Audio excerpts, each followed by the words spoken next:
Ampin et Malkout, pour unir deux tabernacles ensemble dans tous les organes. Le Seigneur supérieur est le secret de Yehudé, et le Seigneur inférieur est le secret de Vavé, avec le cœur qui souhaite s'élever pour s'unir à la lumière sans fin, où tout, le supérieur et l'inférieur, s'unira et deviendra une seule volonté. 422. C'est le sens profond de Yehudé, comme il est dit et Hachem sera, Yehudé, 1 Zachari 14 2.9. Ainsi, dans le secret de Yehudé, le secret de Shoma, doit être uni et attaché au de Yehudé, qui est une chambre intérieure, Bina, l'endroit où le point supérieur est caché, qui est Yud, Shoma. C'est le secret de Yehudé Vav et notre Elohim. Ces deux noms sont Yudé, Shoma et Bina, Hachem étant Shoma et notre Elohim étant Bina. 423. De même, toutes les parties du corps sont rassemblées, les six fins de Zahir Ampin et Malkout, là d'où elles viennent, dans la chambre intérieure, Bina, comme il a été dit, et tout retourne à sa place, à son essence et à sa racine, jusqu'à l'endroit où se trouve la racine de l'alliance, c'est-à-dire, Abba. 424. Puis les deux autres lettres de Yehudé sont combinées et attachées ensemble, le Yehud avec le E. Le Yehud est la signification intérieure de l'alliance sainte, tout oui, Yesod de Zer Ampin. Et le E est un temple, et un lieu pour dissimuler la sainte alliance, le Yud. À savoir, le Malkout est un temple à Yesod, comme Bina est un temple à Shoma comme dit. Et bien que nous ayons expliqué que Yesod est le second Vav de la lettre Vav épelée en entier, Vavav, le premier Vav étant Tiferet et le second étant Yesod, pourquoi est-il dit ici que c'est Yud? Il répond, l'implication de Yud est de les unir en un seul, c'est-à-dire que lorsque dans le secret de l'unité avec Malkout, Yesod est appelé Yud.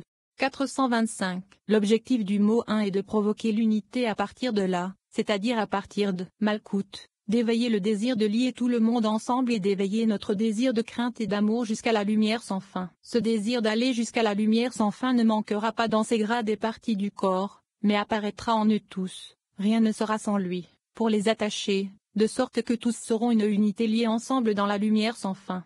426. C'est l'aveu d'unité du Rav Hanun à Saba, l'aîné, qu'il a appris de son père, et son père de son rabbin, et ainsi de suite jusqu'à la bouche d'Eli. Cet aveu est très bien et par réparation. Et bien que nous ayons expliqué cet aveu par beaucoup de secrets, d'autres voix, tous les secrets se résument à un seul. Mais ceci j'ai trouvé dans son livre et c'est bien car c'est un aveu d'unité par amendement. Nous avons exposé un autre secret ailleurs, ce qui est bien et approprié comme il se doit. Mais cet aveu est par amendement, l'aveu du Rav Hanun à Saba, l'aîné. 427. Il dit aussi que celui qui veut unir tous les secrets de l'aveu d'unité dans le mot 1, c'est mieux. C'est pourquoi nous allongeons la prononciation du mot 1 pour éveiller le désir de tirer du haut vers le bas et d'élever du bas vers le haut, afin que tout soit un. C'est le secret de Yehudé, qui fait allusion à cela, comme nous l'avons dit. 428. Nous avons appris que dans le mot 1 se trouve le secret du dessus, du dessous et des quatre directions du monde. Il en est ainsi, et nous devons unir le supérieur et l'inférieur comme nous l'avons dit. Ils sont Abba et Ima les femmes. Les quatre directions du monde sont le secret du chariot céleste,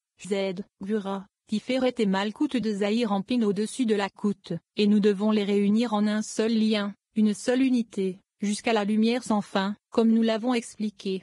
34. Mentionner l'exode d'Égypte. Rabbi Shimon nous dit que les mondes supérieurs et inférieurs ne pouvaient pas être unis tant que la Shechina était en exil. Il parle de la liberté de Malkout maintenant unie à Zahir Ampin. Pendant l'exil des enfants d'Israël, la Shechina est toujours restée avec eux, mais lorsqu'elle a quitté l'exil, elle a demandé à Dieu de la racheter 4 fois, contre les 4 exils, afin qu'elle soit libre.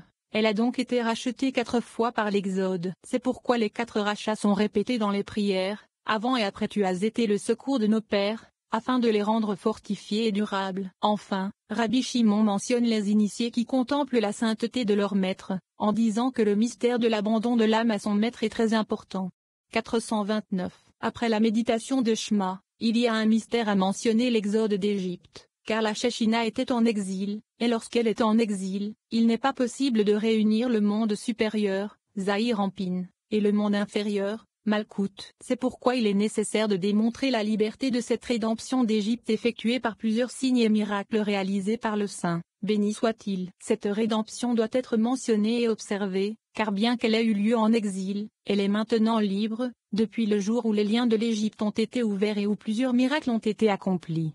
430. Il faut indiquer la liberté de Malkout, parce qu'elle est unie à son mari, Zahir Ampin, et aussi pour rapprocher la prononciation du mot rédemption, Yesod, de la prière de la Hamida, le secret de Malkout, afin que tous deviennent un sans séparation ni divorce, ce qui signifie que Malkout est divorcée et en exil de son mari, Zahir Ampin. C'est ce qu'implique le passage suivant. On ne prendra pas non plus une femme répudiée par son mari Vayikra 21:2.7. 431. Et vous pouvez dire qu'elle est en exil, et divorcée de son mari, Zahir Ampin. Ce n'est pas le cas. Elle est en exil pour habiter avec Israël, car partout où Israël a été exilé, la Shechina est avec eux, pour les protéger, mais elle n'a pas été chassée par Zahir Ampin. La Shechina n'a pas été vue pendant le premier ou le second temple, lorsqu'Israël a péché. Donc cela n'a pas été considéré comme un exil, ni une séparation. Avant que les Israéliens ne partent en exil, s'ils péchaient, la Shechina montait, et après, quand ils sont partis en exil, elle ne montait pas, mais sa demeure était avec les Israéliens. Mais il n'y a jamais eu de séparation. 432. C'est pourquoi nous devons montrer la rédemption, qui englobe 4 rédemptions. Le secret est que lorsque la Shechina a quitté l'exil en Égypte, elle a demandé au Saint, béni soit-il, de la racheter 4 fois, 4 rachats, contre les 4 exils, afin qu'elle soit libre et ne soit plus enfermée. C'est pourquoi, au moment de la libération d'Égypte, elle a été rachetée 4 fois, par l'Exode. En effet, lors de la réception du mochin de l'Exode d'Égypte, la Shechina a été rachetée des 4 royaumes, c'est-à-dire de tous les exilés jusqu'à la venue du Messie, de manière à ce qu'elle ne soit plus considérée comme séparée de son mari Zahir Ampin. Et maintenant que la Shechina doit être préparée pour être unie à son mari Zahir Ampin, nous devons montrer cette rédemption d'Égypte, qui englobe 4 rédemptions. Et avec le réveil de la Shechina de l'Exode d'Égypte, elle est préparée à être unie avec son mari, parce qu'il y a la liberté des 4 royaumes.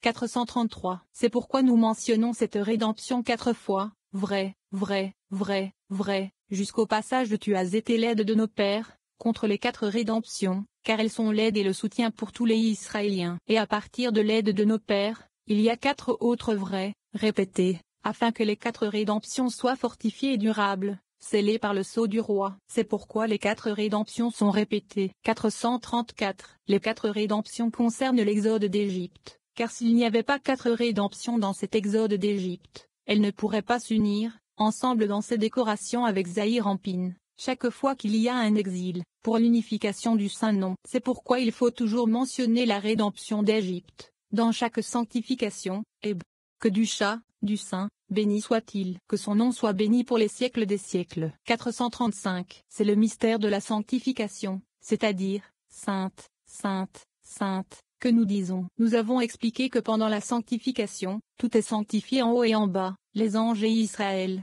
et tous les grades et les chariots, supérieurs et inférieurs. Nous avons déjà expliqué ces hauts mystères aux initiés qui contemplent la sainteté de leur maître, heureux est leur part. 436. Le mystère de l'abandon de l'âme à son maître, que vous avez exposé est très bien. Amis, heureuse est votre part, et heureux sont mes yeux de voir, encore vivants, les saints sujets éveillés en ce monde, écrit ci-dessus devant le saint roi. 35. Alors ceux qui craignaient Hachem se parlèrent les uns aux autres. Rabbi Shimon commence par, alors, ceux qui craignaient Hachem se parlèrent les uns aux autres, et Hachem les écouta et les entendit, et un livre de souvenirs fut écrit devant lui pour ceux qui craignaient Hachem et prenaient garde à son nom. Il nous dit que cela signifie que les chariots et les armées saintes se sont parlé entre eux devant Dieu. Et lorsque ces paroles saintes s'élèvent, le roi saint s'en réjouit et elles montent à sa tête et deviennent une couronne. Nous lisons que ceux qui craignaient Hachem ci-dessus signifie que lorsqu'ils se repentent avec amour, ils se tiennent devant Dieu. Ceux qui ont craint Hachem en bas signifie qu'après ils descendent sur terre, mais même alors leurs paroles conservent leur forme en haut. Toutes les paroles dont se parlent les justes sur terre restent debout devant Dieu dans la même forme de méchanceté transformée en mérite. Et ensuite, elles sont écrites dans le livre du souvenir devant lui, de sorte qu'elles existent toujours devant lui. Prends garde à son nom signifie que ceux qui apprécient l'importance de la Torah fixent dans leur cœur la sagesse du nom de leur maître.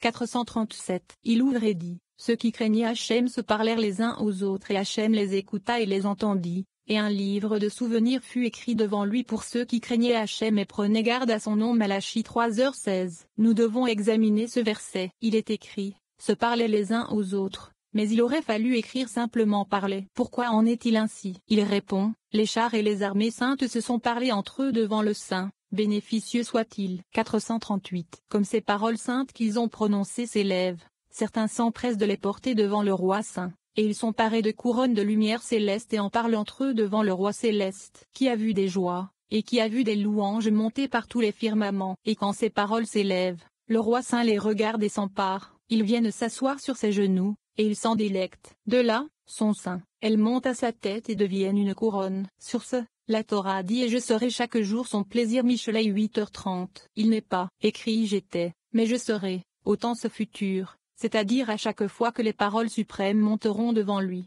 439. Ceux qui craignaient Hachem est écrit 2 fois, à savoir, alors ceux qui craignaient Hachem.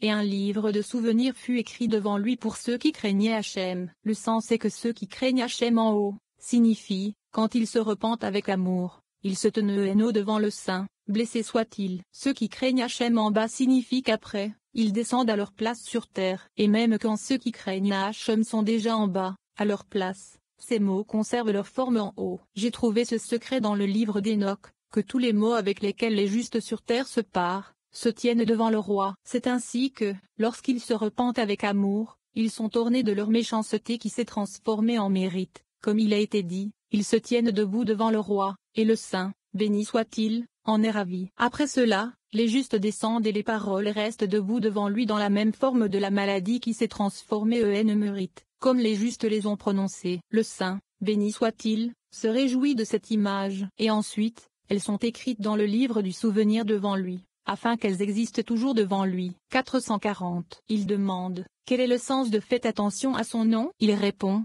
il a déjà été expliqué que ceux qui écoutent et apprécient les paroles de la Torah, s'attachent à leur maître dans le secret du saint nom, pour le connaître, ainsi la sagesse de son nom sera fixée sur leur cœur. C'est d'eux qu'il est écrit, qui font attention à son nom, car c'est là le secret du saint nom. 36. Et au-dessus du firmament, nous entendons le sens de, et au-dessus du firmament qui était sur leur tête, il y avait la ressemblance d'un trône, en apparence comme une pierre de saphir. Le firmament désigne le firmament inférieur car personne ne peut contempler celui d'en haut. Un trône désigne le trône d'en bas. S'il avait été dit le trône, cela aurait signifié le trône céleste, ce qui est impossible car le trône céleste ne peut être vu, il est caché et non divulgué. Dans la ressemblance comme l'apparence d'un homme, l'apparence comprend toutes les formes des énoncés de la sagesse. Les secrets de la Shoma s'élèvent et se tiennent à la ressemblance de l'homme. Rabbi Shimon dit au rabbin qu'il peut voir que le secret de l'homme est imprimé sur eux tous, et que les justes sont destinés à être vus par tous. Il réprimande Rabbi Yosi pour avoir pensé aux affaires du monde, et Rabbi Yosi revient aux paroles de la Torah. Ainsi son image est complète.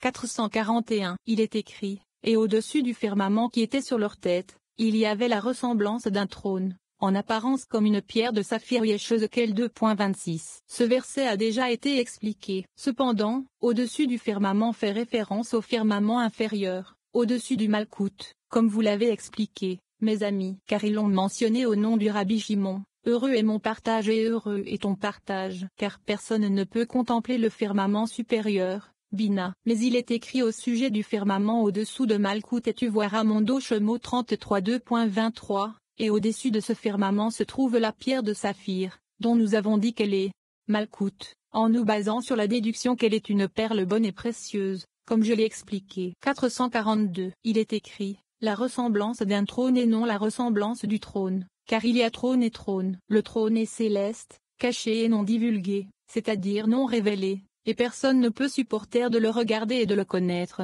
étant Bina. C'est pourquoi il est simplement écrit, un trône sans article définitif, car il s'agit du trône inférieur, mais, Malkout.